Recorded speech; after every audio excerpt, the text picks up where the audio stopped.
오늘은 지난주에 예고한 대로 이제 예수 믿는 남편에 대해서 말씀을 나누려고 해요.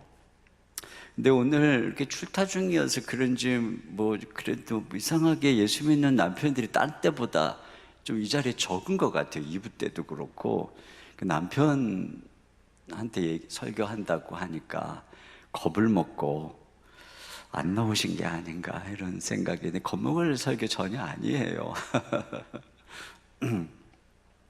자, 오늘 함께 나눠보겠습니다. 과연 예수를 믿는 남편은 예수를 믿지 않는 남편하고 뭐가 다를까 하는 것인데요. 첫째로는 지식을 따라 아내와 동거한다는 것입니다. 예수 믿는 사람들은 아내를 아는 지식이 있다는 거죠. 보통 교회에서 그 아내와 어머니들로 프로그램을 많이 하잖아요. 그래서 아내들에게는 남편을 이해하고 또 엄마들에게는 자녀를 이해하는 그런 교육을 많이 합니다. 그러면 종종 아내들이 가지는 불만이 뭐냐면 왜 우리만 남편을 이해해야 됩니까? 이런 불만을 가져요. 남편들이 이제 바쁘다 보니까 그런 프로그램에 잘 안 들어오기도 하고, 근데 저는 굉장히 공감하고 또 오늘 성경도 그런 아내의 불만에 동의하는 것 같아요. 여기 오늘 본문에 남편들에게 뭐라고 하는가 7절 상반절 같이 봅니다. 시작. 남편들아 이와 같이 지식을 따라 너희 아내와 동거하고. 네, 예수 믿는 남편들은 아내에 대해서 지식을 가져야 된다. 아내에 대해서 알려고 해야 된다. 이해하려고 해야 된다는 것입니다. 그러면 왜 남편이 아내를 알아야 할까? 이 지식이 왜 필요한 것일까요? 첫째로는 남편이 아내를 사랑해야 되기 때문에 그렇습니다. 자, 이 성경이 아내들에게는 남편에게 순종하라고 가르치잖아요. 그리고 반대로 남편들에게는 아내를 사랑하라고 가르치는 게 성경의 이게 두 짝인 가르침입니다. 자, 예를 들어서 에베소서의 명령이 그것이죠. 에베소서 5장 25절입니다. 시작.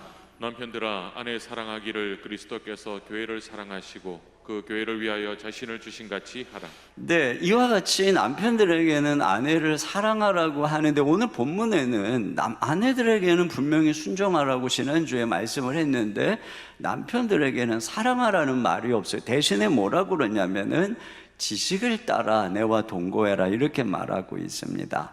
그러니까 남편이 아내를 사랑해야 되는데 그러려면 먼저 아내를 알아야 된다는 거예요. 그러니까 사랑하려면 알아야죠. 상대방을 이해해야만 하는 것입니다. 그런 면에서 사랑의 명령을 받고 있는 남편이 아내를 알아가야 되는 데 있어서는 먼저라고 하는 것입니다. 여러분, 예수님께서 교회를 사랑하시고 우리를 사랑하셔서 자기를 내어주셨는데 그 주님은 우리를 잘 알잖아요. 우리의 이름을 아시고 우리의 마음을 아시고 우리의 약함도 아시고 우리의 가치도 아시고 우리의 체질도 아시고 우리가 뭘 좋아하는지 뭘 싫어하는지 뭘 무서워하는지 주님은 다 아세요. 이것처럼 남편들은 그와 같이 아내를 알아야 된다라고 하는 것입니다. 대부분 남자들은 데이트할 때까지는 굉장히 아내를 열심히 알아가요. 연구해요. 그래서 뭐를 좋아하는지 싫어하는지 예민하고, 그런데 이제 결혼하면서부터 알아가기를 멈추는 경향이 있어요. 그런데 알아가기를 멈추는 순간에 사랑도 성장을 멈춘다라고 하는 것입니다. 그러니까 사랑한다는 것은 알아가는 것이에요. 근데 알아가려면 어떻게 해야 됩니까? 우리가 물론 결혼에 대한 책이나 세미나 이런 걸 통해서 객관적으로 아내나 남편이 어떤 생각을 갖고 또 어떻게 다른지를 이해할 수가 있습니다만은 그건 객관적인 것이고 내 상대가 되는 아내와 또 남편을 알기 위해서 가장 중요한 것은 둘이 서로 대화하는 것입니다.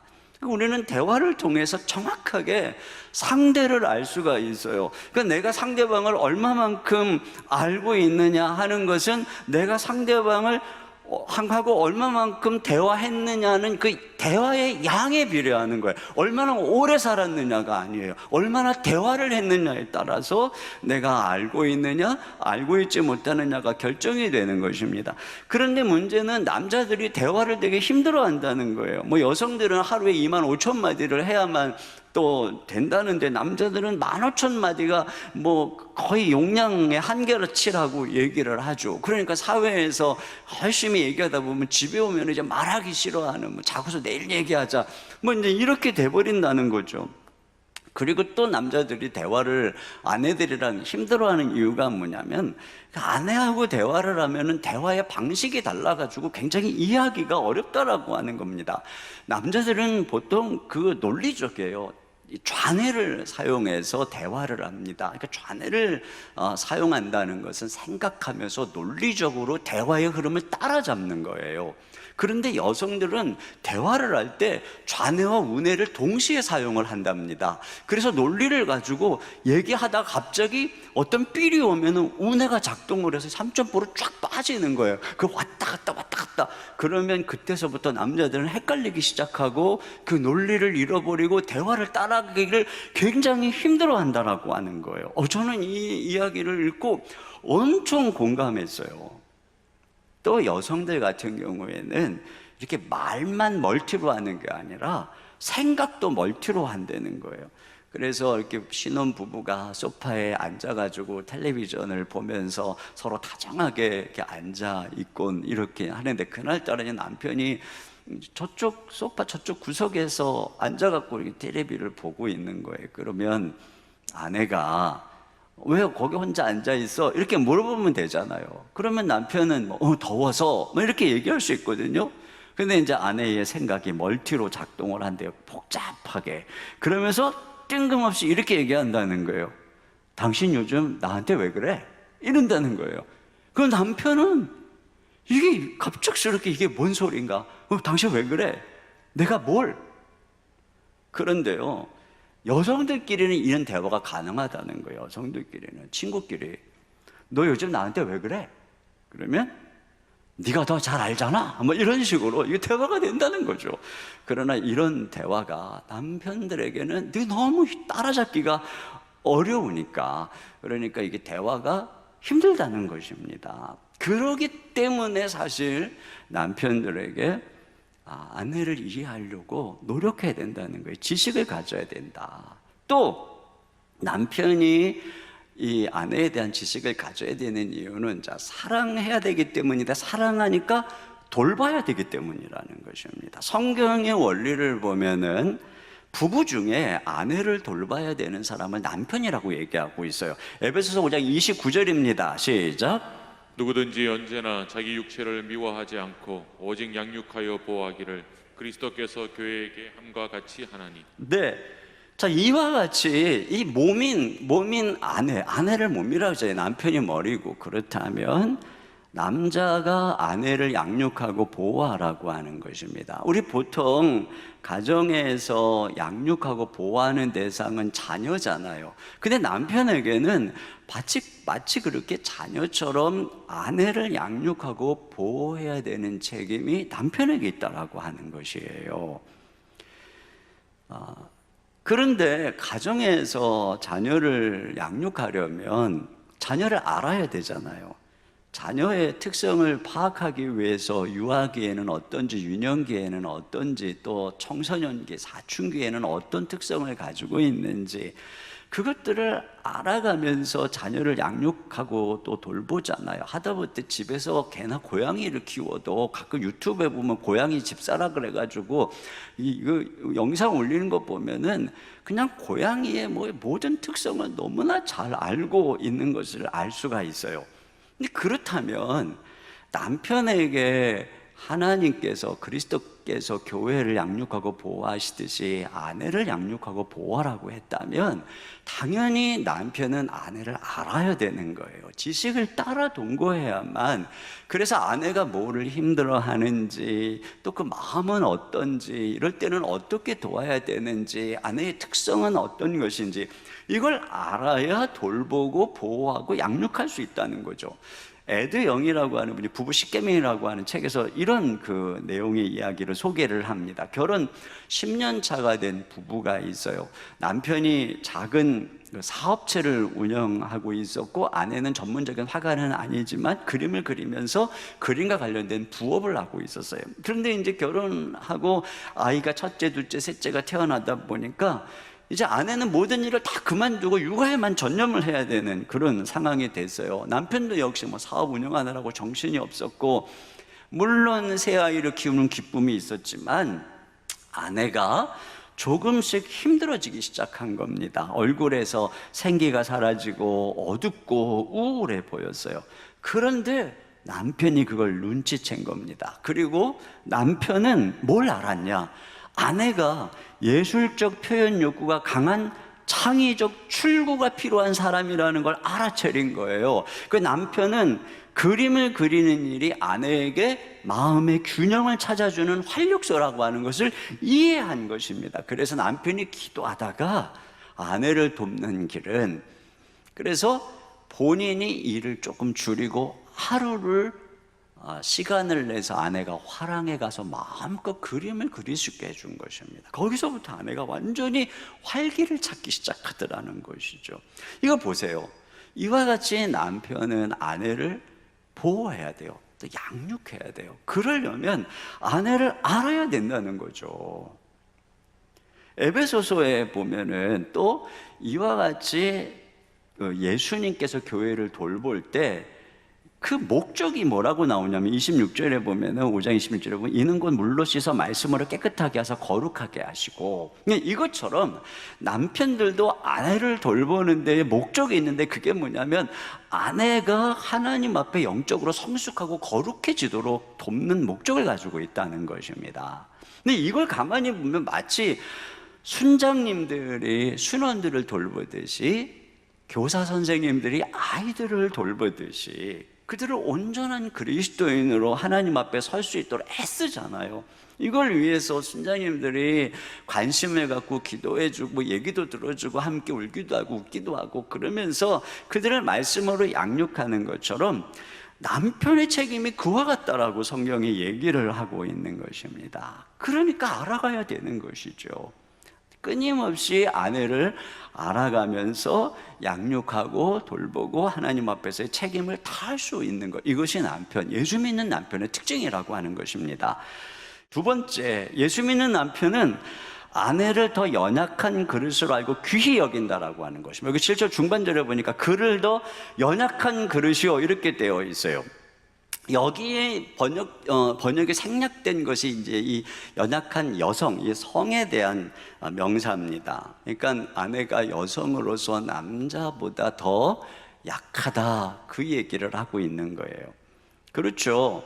여성들은 남성들보다 보편적 신체적으로 더 약해요. 그래서 남녀의 어떤 그 키나 몸무게, 이런 신체적인 그 평균치를 낸 것을 보면 언제나 남성들이 월등하게 더 강한 것을 알 수가 있어요.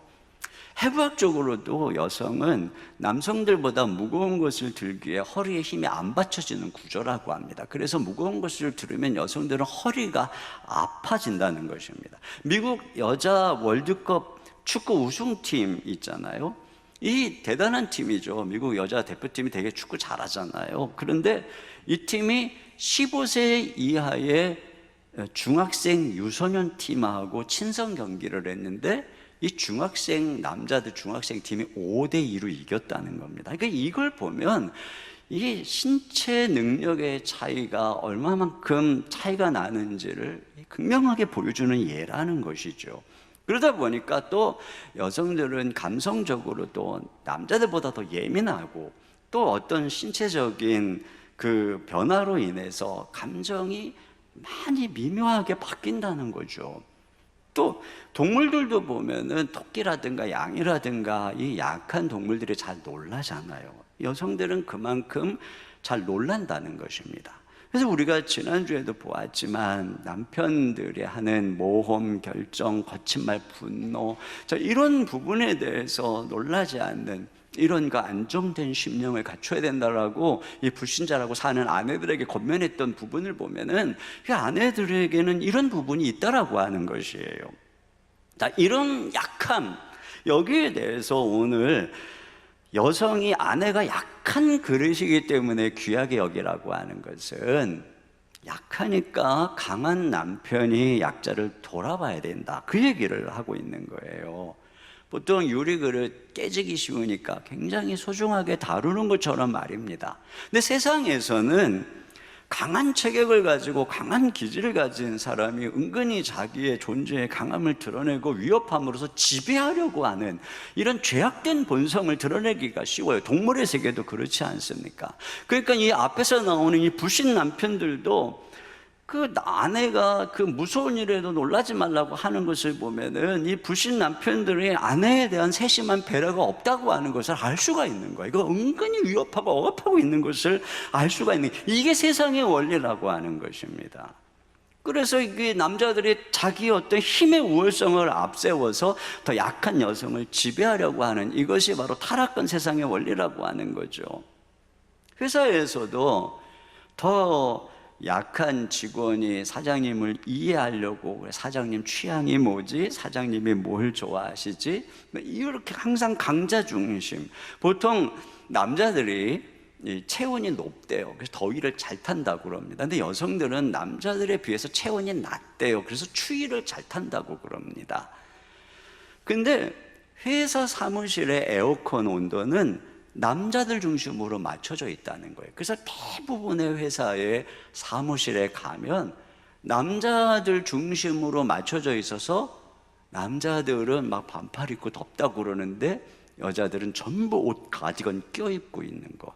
이런 이게 뭐예요? 다 남성 중심으로 모든 것들이 구성이 되어 있다라고 하는 것이에요. 그런데 성경의 원리는 그 반대라고 하는 겁니다. 강자가 약자를 돌아보는 거죠. 로마서 15장 1절을 같이 보겠습니다. 시작.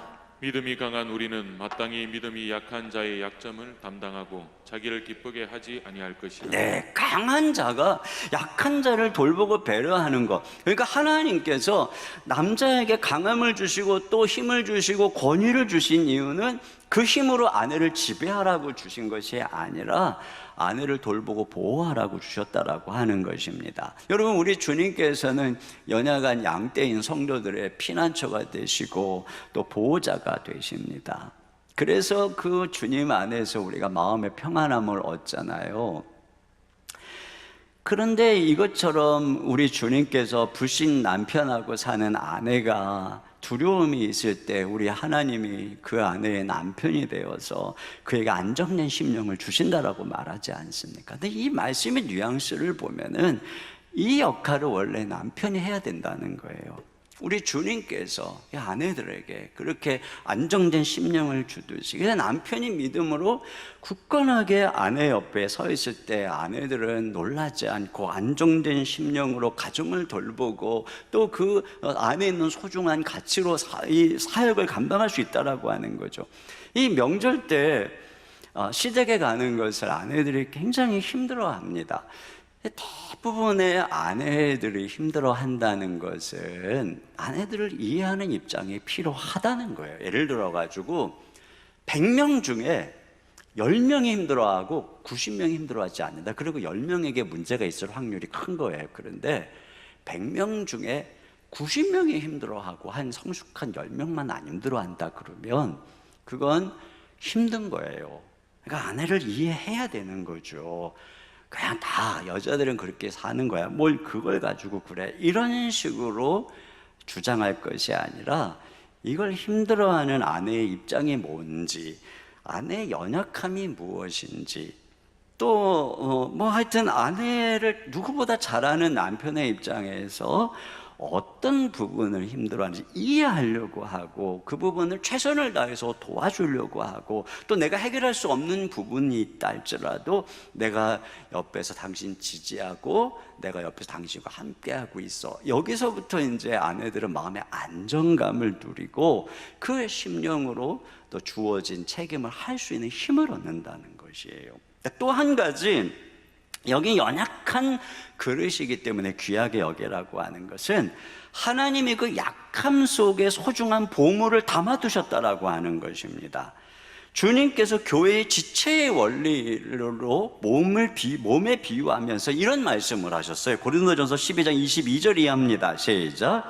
그뿐 아니라 더 약하게 보이는 몸의 지체가 도리어 요긴하고 우리가 몸에 덜 귀히 여기는 그것들을 더욱 귀한 것들로. 네, 몸의 지체도 그렇다면 부부 중에 더 약해 보이는 아내에게 하나님께서는 더 소중한 보물과 같은 가치를 담아주셨기 때문에 귀하게 여기라고 말씀을 하고 있는 것이에요. 그래서 잘 돌보라고 하는 거죠. 여러분, 예전에 아날로그 시대의 가전제품은 튼튼했어요. 근데 디지털 시대의 가전제품은 원터치 하나로 모든 기능들이 작동이 되는 반면에 굉장히 아주 민감합니다. 그러니까 잘 다뤄야 되는 것이죠. 그런 면에서 창조 세계에 있어서 여성들은 하나님이 최신작이잖아요. 가장 늦게 만들어진 최신작이잖아요. 그렇기 때문에 굉장히 연약한 듯이 보이지만 그 안에 하나님이 진귀한 보물을 담아두신 것입니다.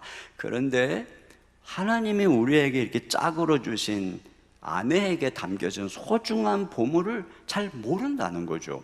폴 트루니에가 여성 그대의 사명은이라고 하는 책에서 저는 이 책을 보면서 아내, 여성에 대한 이해력에 눈이 열렸어요. 이 책에서 일관되게 강조하는 것 중에 하나가 뭐냐면 여성이 남성보다 인격적인 감각이 탁월하다는 겁니다.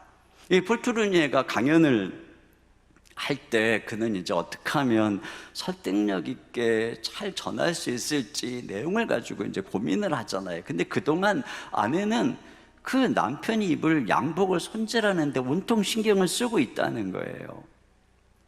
그러면서 그가 뭐라 그러냐면 자기는 사상에 몰두하는 반면에 아내는 나라는 인물, 내 인간적인 모습에 골몰한다, 이런 얘기를 했어요. 근데 저는 참 이 말에 깨달은 게 있어요. 제가 주일에 이렇게 설교를 하면 아내는 제가 설교를 한 내용보다는 만나면 하는 말이 왜 또 넥타이가 삐뚤어졌어요, 또 머리깔이 어떻고, 또 뭐 주름살이 좀 잘 보인다는 등, 보톡스를 맞아야 되겠다는 등, 뭐 이런 얘기를 해요. 그러면 저는 이제 무슨 생각이 드냐면, 아니 뭐 설교는 안 듣고 엉뚱한 생각만 하나, 이런 생각을 했는데 폴 트루니의 이야기에 의하면은 아내가 나라고 하는 인물에 집중하고 있는 것이구나, 제가 그걸 깨달은 거예요. 보통 아내들이 보통 생일이나 기념일을 잘 기억하잖아요. 이게 인격에 더 관심이 있기 때문에 그렇다는 거예요. 남자애들은 노는 거 보면은 이 블록 가지고 막 조립도 하고 크레인도 만들고 뭐 그러다가 또 막 부시고 새로 만들고 그러다 금방 실직 나가지고 다른 일 하고 오래 못 놀아요. 그런데 여자아이들은 소꿉장난으로 몇 시간을 논다는 겁니다. 그 장난감으로 막 살아있는 세계를 엮어낼 줄 안다는 거예요. 그래서 소꿉놀이 하면서 엄마, 아빠, 동생, 친구들로 가득 채우고 그들의 삶의 어떤 그 기쁨, 슬픔, 이런 끝없는 대화를 엮어서 상상해서 스토리를 만들 줄 안다는 거죠. 그 여자아이는 감정의 상호 교환을 즐긴다는 겁니다.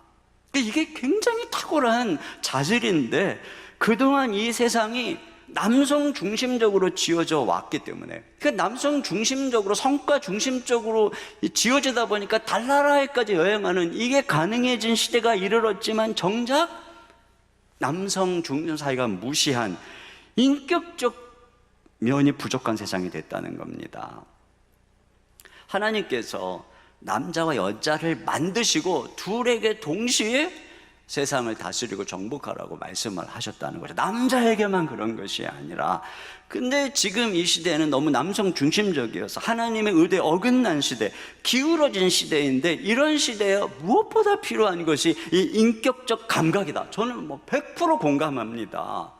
그 아내들은 말이에요, 집안에서 일을 하면서도 가족을 생각한다는 거예요. 요리를 하면서도 가족을 생각하면서 정성스럽게 1시간 반 동안 그 가족들이 건강하게 맛있게 먹고서 생각하면서 요리를 하는데, 정작 집에 들어와가지고 뭐 애나 뭐 남편은 막 15분 만에 막 싹딱 먹어치우고 감사하는 말 한마디 하지 않고 그냥 그 요리는 막 아무것도 아닌 사소한 일이고 막 자기가 하는 일만 중요하게 생각을 한다는 것입니다. 그런데 집안일이든 뭐 청소든 요리든 이 모든 것들이 특정한 생각 속에서 그 사람을 위해서 일한 것이라는 사실을 이해한다면 그건 굉장히 가치 있는 일이라는 거예요. 마치 어린아이가 부모를 생각하면서 어떤 선물을 준비하지만 그게 굉장히 별 볼 일 없는 것처럼 보이지만 거기에 아이의 마음이 담겨 있어서 부모는 그걸 오래오래 간직하잖아요. 이것처럼 아내의 마음에는, 아내는 이와 같이 그 모든 일들에 자신의 마음을 가족 한 사람 한 사람에게 쏟아붓는다는 것입니다. 그리고 그런 아내의 헌신, 인격적인 자질 때문에 가족이 지탱되고 행복을 유지하고 있다는 거예요. 그래서 폴트로니에가 아내들의 이러한 특징들은 존중받아야 되고 그 가치는 인정받아야 된다. 와, 이게 진짜 맞는 얘기 아닙니까? 너무나 소중한 것을 가치 없게 여긴 이런 부분들을 깨닫게 되는 거예요. 자녀 양육에 있어서도 보면은 아빠들은 자녀들을 기능적으로, 사상적으로, 사회적 관점으로 봅니다. 그래서 실력, 성적, 태도, 또 신앙, 예의 이런 걸 중심으로 보는데 아내들은 달라요. 엄마들은 아이들의 인격과 그 자체에 관심이 많아요. 그래서 아이들이 어떻게 감정적으로 느끼는지, 정서적으로 어떤 상태에 있는지, 건강은 어떻고, 친구 관계는 어떻고, 먹을 거, 입을 거 이런 데 굉장히 투자를 하고 관심을 갖고 있단 말이에요. 그러니까 아이들은 엄마하고의 인격적 관계 속에서 정서적으로 건강하게 자란다라고 하는 것입니다. 그러니까 제가 참 그런 생각이 들어요. 가정은 아내다, 이런 말이 옳다는 생각이 들어요. 가정은 아내다. 물론 가정은 남편이고 자녀들이고 다 아내고 다죠. 근데 말이에요, 엄마가 없는 상황에서 애들하고 아빠만 있어봐요, 이상해요. 뭔가 분위기가. 항상 인격에 집중하고 존중하면서 가정을 이끌어갔던 아내가 있어야 이 가정이 되는 거예요. 그 아내가 얼마나 이 소중한 자질을 가진 존재인가를 우리가 알게 되는 것이죠. 이런 그 아내의 소중함은 성경이 아주 깊이 수천 년 전부터 얘기하는 부분이에요. 수천 년 전에 아내를 집안에 가구나 노예같이 하찮게 대우하던 그때에 남편이 소중히 여겨야 되는 동반자이자 존중해야 될 동료라고 얘기를 하고 있는 것이 성경의 이야기입니다. 저 시내산에서 십계명을 받던 그 수천 년 전에 자녀들에게 어머니와 아버지를 똑같이 공경하라고 명령하신 것이 성경입니다. 또 그리스도께서 교회를 사랑하셔서 자기 목숨을 내준 것 같이 아내들을 그렇게 희생적으로 사랑한 것이 이 수천 년 전에 이 성경의 명령 아니겠습니까? 이 성경 첫 장에서부터 마지막 장에 이르기까지 여성들의 비범함, 그리고 여성들의 아름다운 덕스러운 가치를 무한히 찬양하고 칭찬하고 있는 것이 성경의 이야기고, 예수님 자신이 부활의 첫 증인도 여인이잖아요. 예수님 자신이 여성들을 얼마나 존중했는가가 성경이 그대로 나타나고 있는 것을 우리가 알 수 있어요. 이런 아내를 알고 귀중히 여겨야 된다는 것입니다. 너무나 소중하니까. 마치 아내들은 발견을 기다리는 금광 같은 존재라고 하는 거예요. 요즘 기업들도요, 점점 남성 중심의 문화를 탈피하고 있어요. 그래서 군대 문화, 서열 문화, 꼰대 문화 이런 것들을 청산하기 위해서 여성들을 임원으로 세우는 곳마다 영업이익이 21%로 좋아졌다는 보고가 있을 만큼 이게 지금 여성들의 가치가 발견되고 있는 상황이란 말이죠. 가정은 얼마나 더 그러겠습니까? 남편들이 그걸 먼저 알아줘야 된다는 것입니다. 세 번째로, 예수 믿는 남편들은 아내를 생명의 은혜를 함께 이어받을 자로 안다는 것이에요. 자, 여기 보니까 또 생명의 은혜를 함께 이어받을 자로 알아? 귀히 여기라. 이건 뭐냐면 첫째로는 일부 일처를 통해 경건한 자녀의 생명을 얻는다라고 하는 의미를 여기 내포하고 있어요. 여러분, 이 이야기를 하는 배경이 바로 앞에 그 아내들에게 순종하라고 하면서 아브라함을 주라 칭하며 순종했던 사라의 이야기를 했잖아요. 그 사라가 순종했던 아브라함, 그 순종을 하면 빼놓을 수 없는 얘기가, 아브라함이 애굽에 내려가서 또 아비멜렉에 갔을 때 겁이 나서 자기 아내를 누이라고 속였던 바로 그 내용이거든요. 그럼에도 불구하고 사라가 남편을 우습게 여기지 않고 순종했다라고 얘기를 하잖아요. 근데 하나님께서는 이 아브라함이 그냥 그 당시의 문화를 따라서 아내를 중요하게 여기지 않고 누이라고 그렇게 그냥 팔아버렸던 이 사라를 2번이나 보호하잖아요. 근데 왜 보호하냐? 이 두 사람에게 약속하신 자손은 단지 아브라함에게만 주어진 것이 아니라 사라의 몸에서 나야 할 자라는 거예요. 사라를 통해서. 하가를 통해서도 아니고 후처인 구두라를 통해서도 아니고 사라를 통해서 말이죠. 그 얘기를 하는 거예요. 그러니까 지금 아브라함처럼 행동하지 말고 아내가 생명의 은혜의 유업을 함께 받을 자로 알아서 귀하게 여겨라. 그러니까 이 아내를 통해서 하나님이 그 가정의 약속에 경건한 자손을 주신다는 거죠. 말라기에 보면은 일부 일처로 허락하신 이유가 바로 경건한 자손을 얻기 위함이라고 얘기하고 있어요. 말라기에서 2장 15절입니다. 시작. 그에게는 영이 충만하였으나 오직 하나를 만들지 아니하셨느냐? 어찌하여 하나만 만드셨느냐? 이는 경건한 자손을 얻고자 하심이라.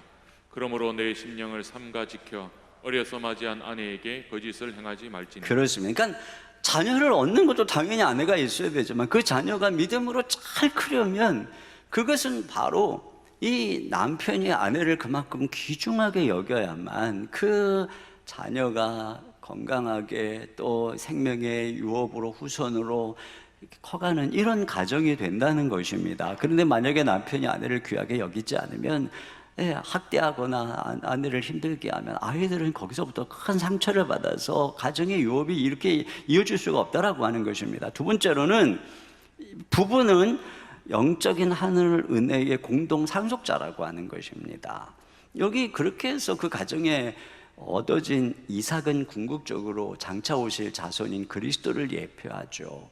그리고 그 부부가 이삭 안에서 얻는 모든 것들은 장차 그리스도 안에서 얻게 될 바로 그 축복의 예표일 뿐이었던 것입니다. 그런 면에서 부부는 그리스도 안에 있는 은혜를 함께 이어받을 자라고 하는 의미로 나아가고 있는 거예요. 그래서 뒤에 뭐라 그러냐면 이는 너희 기도가 막히지 아니하게 하려 함이라. 여러분, 우리가 기도를 통해서 누리는 게 뭐예요? 하늘의 생명의 은혜입니다. 우린 이미 하늘의 생명이 있어요. 거기 소속이에요. 상속자예요. 근데 이 땅을 살아가죠. 이 땅을 살아가는 동안 우리가 하늘의 생명의 은혜가 필요해요. 하늘로부터 자원이 필요해요. 주님의 기도의 응답이 필요한 것입니다. 그런데 그 하늘의 은혜를 뭐라 그러냐면은 부부가 함께 이어받게 했다는 것입니다. 그래서 아내를 소중히 여겨야 된다는 거예요. 부부는 한 몸이잖아요. 둘이 육체적으로, 정서적으로, 영적으로 연합해서 한 몸으로 부름받은 존재이기 때문에 하늘의 은혜의 생명도 한쪽에게만 일방적으로 주시지 않는다는 것입니다. 이거 공동상속자라는 거예요. 공동상속이라고 하는 것은 한쪽의 동의 없이 다른 쪽이 일방적으로 누릴 수 없다는 거예요.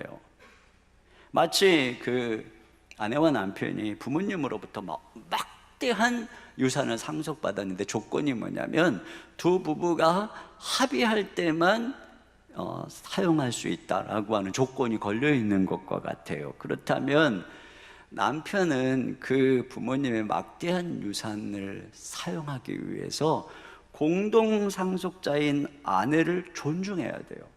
그렇죠. 귀하게 여기고 그래야만 그것을 사용할 수 있는 것인데, 하나님이 이와 같이 하늘의 자원을 약속한 것입니다. 이 땅을 살아가는 동안에 부부에게, 그 가정에게, 남편에게 허락하시는 하늘의 자원, 이것은 부부 공동명이라고 하는 것입니다. 그러니까 남편의 입장에서는 기도응답을 받으려면 먼저 아내와 한마음이 되어야 된다라고 하는 거예요. 근데 남편이 아내의 마음에 상처를 주어서 아내가 원한을 부으면 하나님께서는 그 아내의 마음이 풀릴 때까지 기도를 듣지 않으신다는 것입니다. 그럼 여러분, 기도가 막히면 하늘의 모든 자원이 끊기는 거예요. 하늘이 막힌다고 하는 것은 결국 모든 게 다 막힌다라고 하는 것입니다. 그러니까 아내와 관계가 안 좋으면은 인생길이 다 막히는 거예요. 사업도 막히고, 잘 나갔던 거래처도 막 끊기고, 은행 대출도 막히고, 하는 일마다 안 된다는 거죠. 막 이런 게 끊긴다, 어렵다, 그런 분들은 지금 당장에 집에 가서 아내의 마음하고 나하고의 뭔가 막힌 게 없는지 이 원한부터 풀어줘야 되는 것입니다. 그게 돼야 하나님께서 기도를 들어주신다는 거예요. 제가 신방하면서 사업 잘하는 남편들 가끔 보면은 여지없어요. 아내하고 관계가 좋아요. 그리고 아내가 새벽마다 남편을 위해서 같이 기도하는 이런 가정들이 참 어려운 중에도 사업을 잘 해내는 것을 보게 됩니다. 이거 하나님 원리예요. 마지막으로 부부는 천국 유업의 공동상속자라고 하는 것입니다. 여러분, 부부는 같이 섬겨요. 헌금을 해도 부부는 같이 하는 거예요. 봉사를 해도 같이 하는 거예요. 남편만 와서 봉사하는 게 아니고 그동안 아내가 가정 돌봐야 되는 것이고, 반대로 아내가 봉사해도 또 남편이 애 봐주는 경우도 있고, 남편이 순장하는 동안에 또 아내들이 연락하고 위해서 기도해주고, 남편이 또 부장으로 주일에 섬기는 동안에 또 아내가 옆에서 돌보고 기도해주고, 이렇게 함께 동역을 하는 거죠. 그렇기 때문에 궁극적으로 이 유업도 함께 받는다라고 하는 것입니다. 공동 매달 수여자라고 하는 것입니다. 그러니까 무슨 얘기입니까? 혼자 하는 게 아니라는 거예요. 남편 혼자. 아내 없이 남편 홀로 결코 하나도 할 수가 없다. 이건 모든 것들은 아내의 희생이 있기 때문에 가능한 것이라는 얘기입니다. 그러므로 남편은 아내를 내 인생의 대주주로 여기고 귀하게 여겨야 된다. 회사에 투자를 많이 한 투자자만 귀한 게 아니고, 동업자나 친구만 귀한 게 아니라, 그거보다 더, 그 친구보다, 그 동업자보다 더 귀중하게 여겨야 될 사람이 아내라고 하는 것입니다. 그리고 이 말은 영원한 생명을 결국 함께 누릴 자라는 거예요.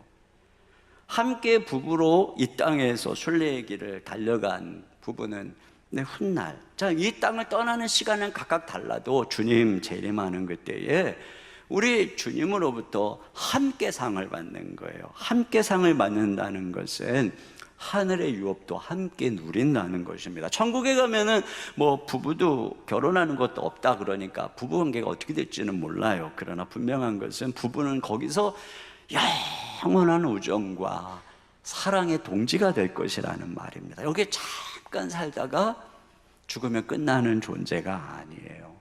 우리의 관계는 영원한 거예요. 그러니까 남편들이 이 세상을 살아가면서 가장 귀하게 여겨야 될 존재는 바로 아내라는 것입니다. 아내. 그래서 오늘 이 세 가지 꼭 기억했으면 좋겠어요. 아내와 지식을 따라서 동거할 줄 알아야 되고, 또 더 약한 그릇인 줄 알고 귀중하게 여겨야 되고, 그 다음에 하늘의 생명의 은혜를 함께 유업으로 받을 공동상속자인 것을 알고 아주 소중하게 여겨야 된다. 이것이 예수 믿는 남편들이 세상하고 다른 그런 모습입니다.